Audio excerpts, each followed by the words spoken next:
Hey there, and welcome to the Beginner's Guide to Levitation Supported Method, Section 3. Now, in this section, we're gonna ease up a little bit on Photoshop. Section 2 was pretty in-depth. This section is gonna be a little bit easier. We're gonna be working more with color and light. Things are gonna be a little bit more subjective in this case. Now, I'm gonna be making a lot of color choices in this section. For instance, I'm gonna be bringing some more blue in from the sky to give it the blue, red, and yellow look that I want in this photo. But keep in mind, color choices, they're totally subjective. So I might say, you know what, I want the image to be a little more cooler, so I'm gonna put blues and greens into this image. But when you're editing, you may want a warmer feel, so you're gonna put reds and yellows and oranges to give that kind of feel. So don't feel like you have to take everything that I do as far as color goes and apply the same thing with your work. Color is a very subjective thing, and it's in here, right? It's whatever you want to feel. So bring that into your photography. So I want to show you all the techniques. I want to show you everything you need to know in order to apply color, and then it's going to be up to you to jump out and do this the best way on your own photos.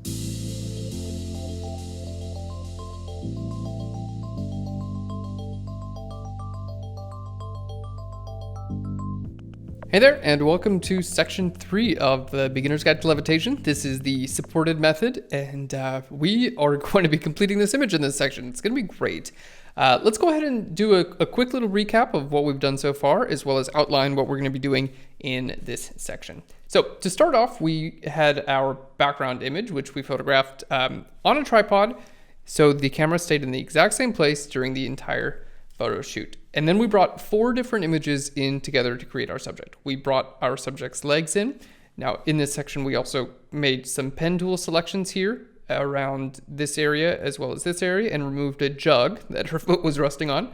We brought in our torso, making sure to keep this fog in there, which is, we had a fog machine right behind there, which helped to separate out her hair from the background. Then we brought a new arm in to the photo, which gave just a really nice resting motion here with that rose on the floor. And then top of that, we brought this hair in from another photo and cleaned this area up. So we're in a really great place for this image so far. We've got a few more things to do as far as cleaning up the background goes and some coloring. Let's go ahead and show our original plan here. We've taken care of our subject.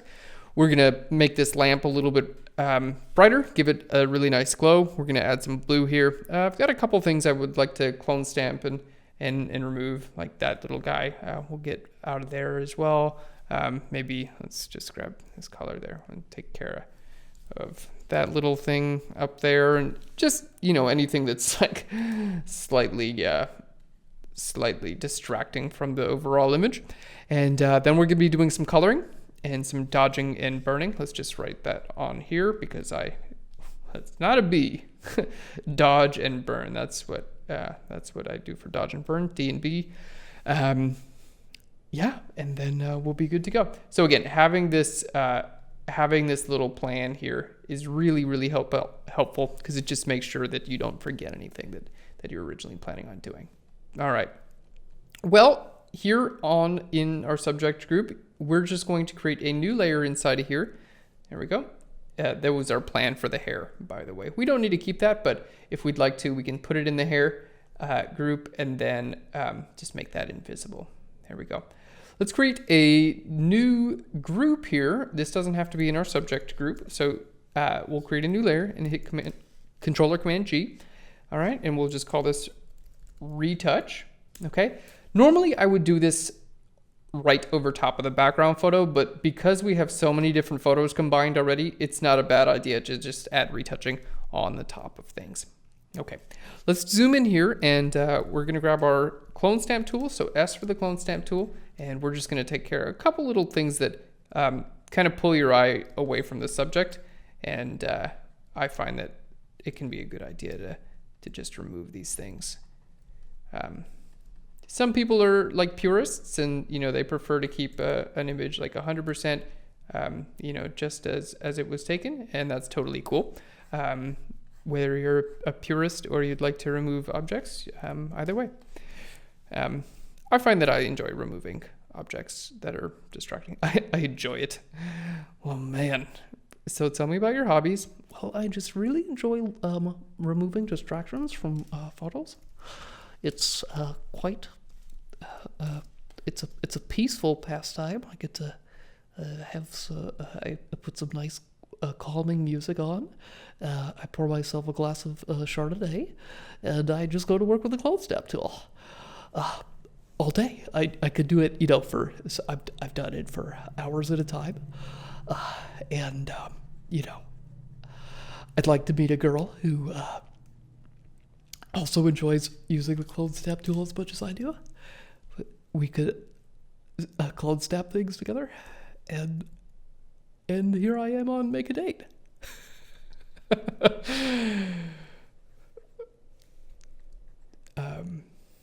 That's pretty much, that's me in a nutshell right there. That's yep, that's what you're getting, that's what you paid for. Dinner and a show. You had no idea the show part was coming, did you? All right, let's let's keep going before you think I'm crazy. Yeah, it's probably already too late. It's fine. There we go. Using the clone snap tool here to remove all these little guys, and there we go. That bar was just a little bit distracting, so don't mind getting rid of it.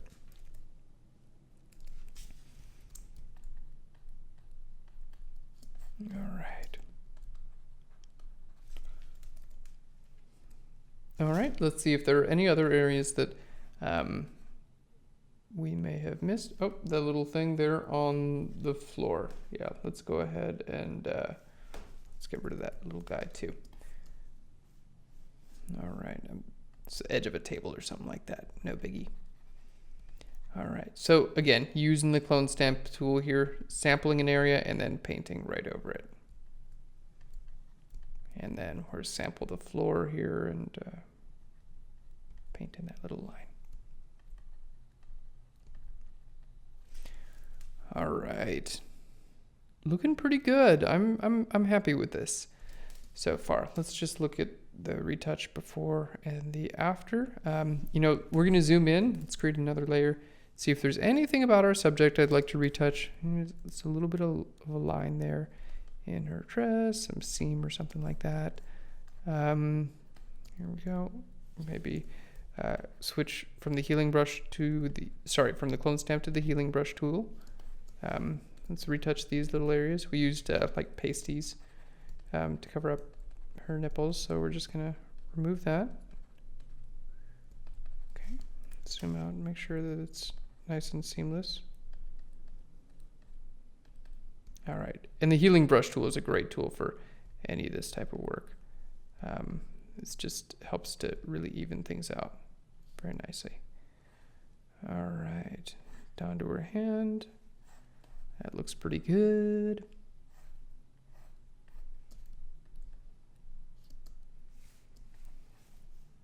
All right, there we go. All right, looking great. So we're gonna do a little bit of dodging burning, but before we do, I was showing this photo to everyone else who works at Phlearn, and they were saying like they really like her pose and everything is really nice, but it seemed like this area was just a little bit off. So what I did before this tutorial is I brought her butt up just a little bit with the liquify tool, and it seemed to help out her pose a little bit. So we're gonna give it a shot now and see how it goes.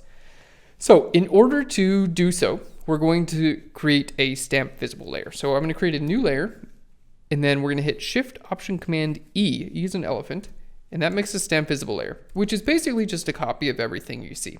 So this layer has everything on it, which is perfect for a liquify. So what we're going to do, now that we're on our stamp visible layer, let's go to Filter and down here to Liquify. Okay. Now with the liquify tool, you can play around with all these settings and all these tools. These guys on the left are your different tools for how to liquify. You have things like the, like this will pull things in, and I think it's called the pucker tool and the pucker tool and the bloat tool. In my opinion, none of these are really that useful except for the forward warp tool. Forward warp tool is the one I use most of the time, and it's very straightforward. You just click on an area and then push it to drag it around. So we're going to be doing that right here on our butt, and I'm going to be making my brush a little bit larger and just kind of pushing this up just a little bit. It'll help draw a little bit less attention.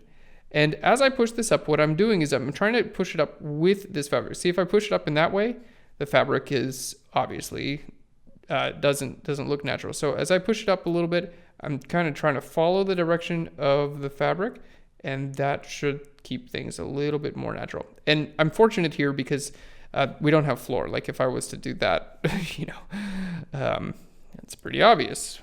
Someone used the liquify tool there. So yeah, in this case, we're pretty fortunate in that, these areas you can use the liquify tool pretty easily without it really affecting the rest of the image negatively, because there we go. Let's just pull her arm down a little bit as well, because there's not a ton of detail really right there in these areas. So let's hit OK and see how that looks. Not 100% to doing this sort of thing. If you would like to keep things how they are, no problem at all. But we just found that bringing her butt up just a little bit kind of helped give it more of that like levitation type pose. All right, we'll bring this in a little bit too. There we go. Let's hit OK. All right, there's the before and the after. Just kind of draws a little bit less attention there. Let's see if we like that. Yeah, I think it works. As long as she doesn't look like she doesn't have a butt at all. But I think that works. Okay. There we go. Now keep in mind, if I wanted to do some clone stamping or something like that underneath this layer, like if I created something underneath this layer and painted around with my red paintbrush, you won't be able to see anything, right? Because this layer is completely opaque. It's completely, it covers everything. So if you are going to be doing a liquify or something like that, you just want to be pretty sure that you're not going to be going in and making adjustments underneath. If it so happens that you need to make an adjustment underneath, no biggie. Just make this invisible, make your make this invisible, do your adjustments, and then you'll just have to redo your liquify. Or you can make your adjustments over top of this layer. So just something to keep in mind there. All right, let's do some dodging and burning. Dodging burning is great. We've done it in the other two levitation tutorials as well. Super simple here. We're going to be using our brush tool. We're going to paint with a flow of about 10 or 20%. So to get there, just hit Shift 1 or Shift 2. Shift 1 will get you 10%. Shift 2 will get you 20%. When you're in your brush tool and you want to be on a new layer and you want to change your layer blend mode from normal down here to soft light. Okay. And I'm going to jump right into it here. And what we're going to do is we're just going to paint. We're going to paint with white over top of any area that's a little bit lighter that we want to draw a little more attention to. And as is the case with the other photos in this short series, I am going to be focusing a decent bit on her dress because fabric is really, it takes dodging and burning very well in my experience. Sometimes you can make people look a little bit weird if you're not careful, and sometimes you can go overboard. But I find that fabric is a really good place to kind of start with because it tends to add a lot more detail to fabric. We have so many, like all these little wrinkles and everything like that, so many differences between light and dark here. It really does just help out in bringing that detail to life a little bit better.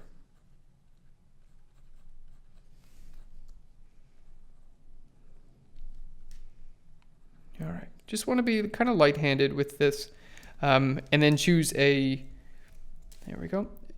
brush size that is pretty similar to the fold that you're going to be actually affecting, There we go. And it's just going to help bring a little bit more local contrast into these areas. So let's show the before and the after there. So, you know, it's nothing where you want to like turn that layer off and on and be like, whoa, that totally changed everything. Just enough where it's like, oh, okay, cool. This image, it's got a little bit more contrast now. Shapes are a little bit better defined. And yeah, and I feel like I can kind of better see what shapes are going out. It tends to make things look a little bit more interesting too.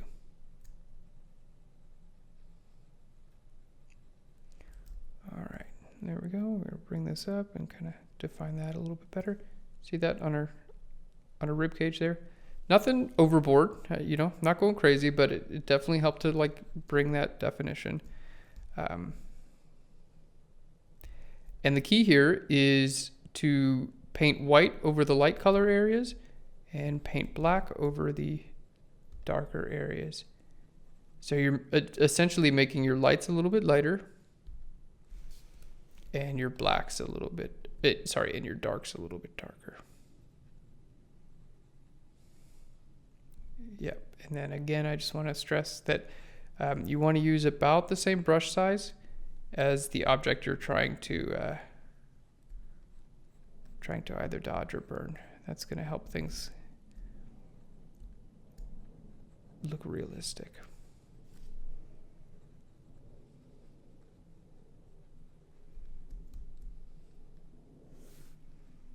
All right, there we go. And if you do this and it doesn't come out exactly how you want, no big deal. Just hit E for the eraser tool. You can erase areas away, not a problem. Just erase them away and start over again. It's a really great way to practice working on images. All right, let's do a little bit here on her neck, just a little bit.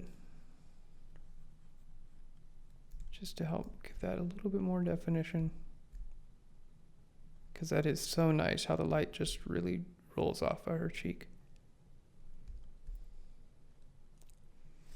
All right. Paint a little bit there on her hair. Great. All right. That looks great. Let's just turn this retouch group off and on so we can see, you know, kind of the differences that we've made so far. Yeah, I think we're looking pretty good. Okay, next let's close this group out. We're going to create a new layer. Hit Command or Control G on this, and we're going to call this color. All right, the first thing I'd like to do is add a little bit more blue to the window. Again, we're going to be playing with blue, red, and yellow in this image. Those colors go very well together. So we're going to grab our curves adjustment layer, go over here to my different color channels, and we're going to go right here and pull in some more blue. There we go. Now, oftentimes I find, and this seems a little bit weird, but if you are adding blue to photos, it tends to look a little bit fake unless you add a little bit of green too. So we're going to just pump in a tiny bit of green too, and that usually helps things to look a little bit more real. I'm not sure why, just does. Here on our layer mask, we're going to hit Control or Command I on that, and then I'm going to paint white on my layer mask, you know, where my fog is, and really bring this color in fog and over top of the windows here. All right, so you can see we're not, you know, I don't need to go crazy with the blue. It's not like something where it's like, okay, I need the whole image to be blue. Just a little bit, you know, can go a long way. All right, and then we want to use a pretty large soft edge brush. There we go. We can already see how that's really nice. If you need to add more, which I'm going to look at doing, just go back into your adjustment layer, go back to your blue channel, and you can, you know, crank this up or down, whatever you want. All right, that looks pretty good. And always, always, always remember that you can change this, okay? You're not stuck with this. I can make this layer invisible. I can, you know, do that if I wanted to. I don't, but you're not stuck with this, okay? Same thing. Let's grab an adjustment layer. We're going to go to curves again, so another curves adjustment layer. Remember here in our original plan, I wanted to add some blue here, okay? We also want to make this light look like it's kind of shining on. So in order to do that, we're going to bring up our brightness a little bit. Okay, now this color we want to be like kind of orange, right? So a good way to make orange, you got a little bit of red, okay? You got a little bit of green, and then take away a little bit of blue, which the opposite of blue is yellow. But again, this tends to look kind of fake, like kind of nothing is that color, right? Like unless you're photographing like a bottle of pee or something, I don't know, but very, very little looks like that in real life. So go easy with it. There we go. And for all of you who are pee photographers, good luck with that. I hope that treats you well. All right, there we go. So we're gonna have a black layer mask, and then we're gonna paint white on it over top of our lamp here. So that kind of turns that on. And then you know what we're also gonna do? We're gonna paint some white over top of here on our subject. These highlight areas, and then I'm gonna show you something really cool that you can do with a blending mode. That's just gonna help it. Help everything kind of blend together. All right. Yeah, then we're just going to create a very large soft edge brush and kind of give this a little bit more room to glow. There we go.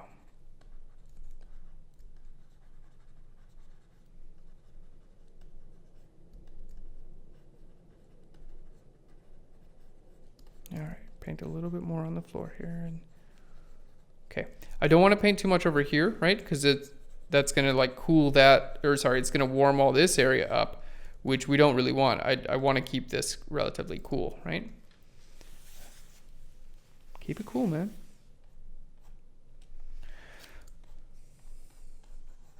There, that's looking pretty good.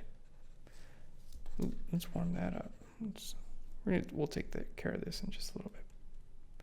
Okay, now what we're going to look at doing is we're going to look at going into our layer effects and look at what we can do with what's called blend if, which allows us to blend in based on the highlights and the shadows of our image. All right, let's zoom out. Sometimes it helps to be zoomed out. Like when I'm working with color, you can zoom out to get a good idea, because like I can't judge the color of the whole image looking at it this close, right? It's kind of tough. So zooming out actually helps sometimes. All right, let's double click on this layer right here, which will bring up our layer style. You can also get to that by going to FX and then down to blending options. Okay, now what we're gonna do is we're gonna use blend if, which is down here at the bottom, and I'm gonna hold Alt or Option and click from left to the right. And what this is gonna do is it's gonna start to hide this layer from any of the underlying area that is darker. So now this layer is no longer visible in the dark areas. Let's just use our slider to see, like, okay, it's only visible in our light areas. Okay, and here's the preview, the before and the after. So it affects the light areas, which makes sense because it's you know, I turned this on. It's like a light, right? Boom. So it'll affect the light areas. Which I like in general. And I think I do like this effect. We're still in the deciding phase. I don't have to use blend if. I can do whatever we want. I think I like that, but I liked it a little bit as well in the other places. So we're just going to duplicate this layer. So it's going to be visible in some of the other places as well. Let's turn off the blend if on this one. Okay, and now we're just going to really lower our opacity because we don't need it quite so much. And then, yeah, that looks good. And you know what? Since we have such a lower opacity, I'm going to paint white on a little bit more of the image. Okay, we'll lower the opacity of this one too because it's like double effect now. All right, so there's our before and the after with that one. Okay, because you don't want to go too much. If you go too much, then it looks like you did it in Photoshop, and it doesn't, you know, you don't want to take away from the realism. All right, there we go. There's our color so far. I think we're looking pretty good. Let's see about adding a little bit of color to the couch here behind us. So we're going to go to Hue, Saturation, Adjustment Layer, add some saturation to start off. Let's hit Command or Control I on the layer mask, and then I'm gonna paint white here on the couch.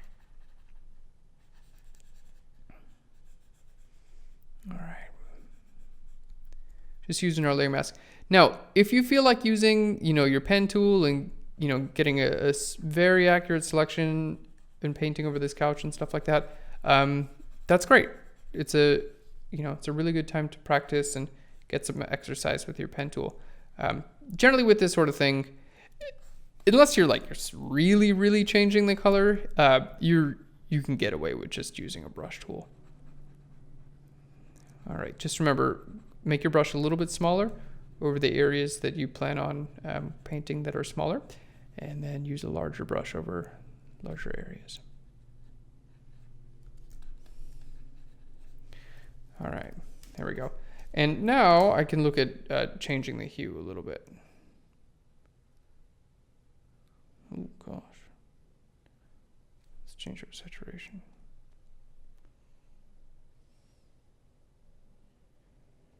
All right, that looks good. The couches stand out, although it's way too strong of an effect, right? So we're just gonna lower the opacity a little bit. All right, I think I like that. This is the sort of thing where you kind of want to color it, and then it's a good idea to step away from the image for just a little bit and then come back to it and see do I really like that, or did I just like it at that time? All right, next we're going to do a little bit more dodging and burning. Let's create a new layer, brush tool, and then we're going to paint with soft light. And this time we're going to, enhance our shadow a little bit here. There we go. Again, make your brush about the size of the shadow you're going to wind up painting. This is so nice because we have a real shadow that we actually photographed. So there's no fakery involved here. It's it's actual real, which is always going to look better. I prefer to photograph, everything that I possibly can. I mean, I love Photoshop. It's an awesome tool that helps you, really make images great. But if you don't start with really great images, then it's not nearly as powerful, I've found. So, yeah, one thing to just kind of keep in mind. Okay, a little bit of dodging and burning on the image as a whole. Just, makes things a little more interesting. A little glow right there. All right, there we go. Okay, this color, I'm not sold. I think it's a little bit too green. Yeah, there we go. If you were looking at that image, by the way, and you were like, I didn't see that it was too much green. How do you know how to do that? The short answer is, honestly, it's taken me years of looking at images to see it's a little bit too much green. But a good way to kind of test it is if you're curious, grab a curves adjustment layer and try putting a little bit more red, and then pull red down a little bit and see which version you like better. That's a good way to know. This is cyan, and that's a little bit more red. So that's a good way to kind of get there. All right, let's add some red into our rose. Some red. Hit Controller Command I on that adjustment layer. So you can see a lot of what we're doing, it's not rocket scientist. Nope. It's not rocket science. It's kind of, similar steps, create an adjustment layer, adjust the color, invert the layer mask, paint it in where you'd like it to be painted in. Put a little bit of color there in the ground as well. Okay.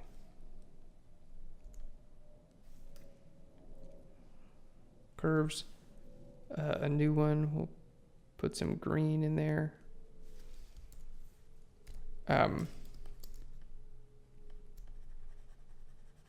That green looks fake, doesn't it? Let's put a little bit of red in there too. it's amazing what you can learn about color. Just like, you know, opening up a curves adjustment layer and mixing things together. It's like, oh, you know, pure green doesn't look so good. Let's put some red or some blue in there, and that's going to look a lot more natural.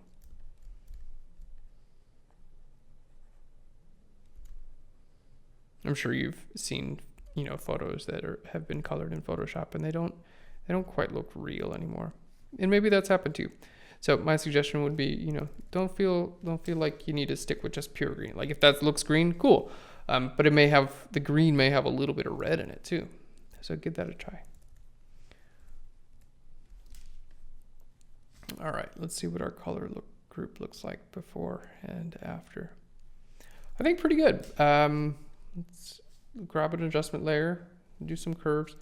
We're gonna give this a little bit of vignetting here. Hit Control-Command-I on our layer mask, and then with a very large soft edge brush, we're just gonna kind of paint dark around our edges here, especially up there because it's kind of a little weird. Get a light source going on in there. Okay, and then we're just gonna do general curves. I'm gonna make the darks just a little bit lighter. Hit Control-Command-I, and then we're gonna kind of, we did light rays in the other images, and I like light rays, they're fun. But in this one, I didn't really want the light rays to be so well defined. I thought that, you know, just a little something to help draw attention to our subject, but we don't need it to be like super defining. All right, these colors are pretty good, but I'm not in love with the colors just yet. Maybe we'll drop the green just a little bit more. Just click on your green, and then you can use like your up and down arrows. All right, that's looking pretty good. I'm gonna crop the image a little bit, I think. C for the crop tool. We'll just kind of take this in just a little bit. Control-Command-H will hide your selection if you don't want to. And you can also, by the way, if you want to go into your settings, you can change your opacity of like the border here. So like you don't have to actually crop it to see what it would look like. Like you can change this. So I can see like, yeah, is that a decent crop? Do I want to move it? And it'll show you like the done version.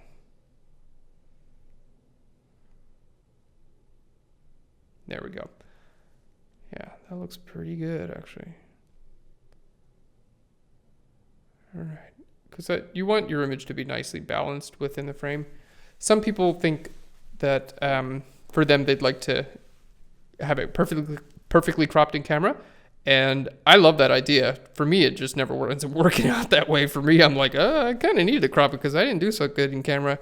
But again, whichever way is good for you. You can also use the up, down, left, and right arrows to get that right. But I've found that like how you crop a photo can make a big difference in the end result. So I'd say that, never feel like you can't crop a photo. And you can even rotate a photo if you'd like to. Give it a little bit of rotation. Oh, that's funky. What about if we rotate it the other way? That does not look as good.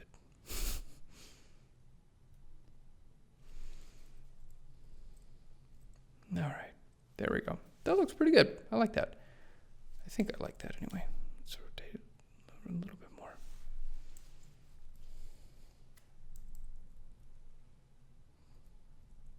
Okay, what I'm looking for, by the way, just so you know, is I'm looking at all my corners. I'm seeing, what's important in this image. Obviously, it's her, right? She's looking out in that direction. We've got action going out in that direction. So I want a bit of breathing room here. Like this would not be a good crop because it's too tight here. She's looking out in that way. We want some breathing room. I don't need a ton of room over here because, it just ends at her feet. I don't need my viewer to be looking right here. So I want my viewer to be looking here. So I want to make sure that that's in like a nice, like a general third of the image. I also like it, this This pole here, I like that it's pretty much going into the corner there. It ends nicely. Cutting off the couch, getting rid of more detail here. There was a table here that I didn't think added to the image. Making sure that she's a decent balance between the bottom and the top of the image. She can go a little bit lower, I think. Those are all the things that I'm kind of looking at with my crop. So let's hit that check button. And you know, there's no right or wrong answer here. There really isn't. Just do whatever you feel may make the image better. And as long as you don't click this delete crop pixels button, you can always get it back. Like I can hit Control or Command Z. And so yeah, let's look at the before and after. So here's the before. A little bit too much included. I can, like, all the things that I didn't really love about this photo were towards the edges. Like this table, a little bit of the flare. This is just kind of, I don't need to see that detail where the couch ends and the wall stops. And then now it's like, it's just a little more simple. And it's more to the point, more direct.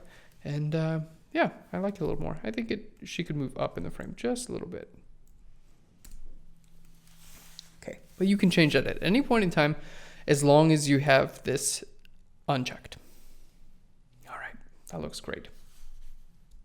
Okay, we're almost done. The last thing I'd like to do here is we're gonna do a color balance. So let's grab an adjustment layer, and I'm gonna go down here to color balance. There we go. We're gonna start off with the highlights. And you know what? I don't know exactly what this is gonna look like. When I get to this place, I'm always just I'm kind of experimenting, to be honest. I don't know exactly, you know, sometimes it's surprising. Sometimes I'll throw a bunch of green on a photo and they'll be like, I love that. The heck? Why do I like that so much? Because it just fits with the mood of the photo. Sometimes not at all. You know, it's, it really tends to be photo to photo here. So, you know, don't feel like there's any formula and don't feel like you have any restrictions because you never know. You always want to get in there and play around. It's color. It's fun. All right, what does that look like? Just gives that a little bit like a bluish green color to the window there and cools up the image and adds a little bit of red. You can see into my midtones there. Yeah, I like that. Let's lower the opacity a little bit just so it's not you know, overwhelming in any way, but yeah, we're looking great.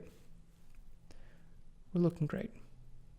Okay, there we go. That's our image. Let's go ahead and we'll review everything we've done. Let's make sure we've done anything, by the way. Dodge and burn, clone stamped areas that we needed to clone stamp, worked on, coloring, adding blue, turning that light on, and combining those 4 areas of our subject. So looks great. Let's go back to our original. This is our background photo. Then we add our subject. She's made up of several different layers. So we have legs, torso, arm, and hair. Okay. Then we're popping on our retouching, getting rid of some details, bringing her butt up, doing a little bit of dodging, burning, and then we're adding our color, which, man, that makes a difference, doesn't it? Let's bring our opacity down just a little bit on that. As a human, we tend to have the inclination to exaggerate things a little bit. So if I am doing extreme coloring on a photo like this, I'll bring the opacity down a little bit at the end, just to kind of like check myself before I wreck myself. There we go. All right. Great job. Great photo. I hope you enjoyed this tutorial. Thanks a lot for hanging out with me. Thanks a lot for purchasing this pro tutorial. We've put a ton of effort into it, and I really hope you enjoyed it. And yeah, have a great rest of your life until I see you soon in the next pro tutorial. All right. Thanks again, guys. We'll learn you later. And now it's time for you to take your own levitation photos. Get out there and use some of these techniques that we showed you in the photography section of this tutorial. Whether you're going to do the jumping method, the falling method, or the supported method, you can get beautiful photos from all 3. So choose the one that's going to best fit for what you can get done in your own life, maybe this weekend, you never know, but you don't want it to be something that like, oh, maybe I could do that in a year. If you just try something today, it's going to really help bring you to the next step. Thanks again for watching these tutorials, guys. We really appreciate you hanging out with me at Phlearn.com. All right, we'll Phlearn you later. Good luck levitating.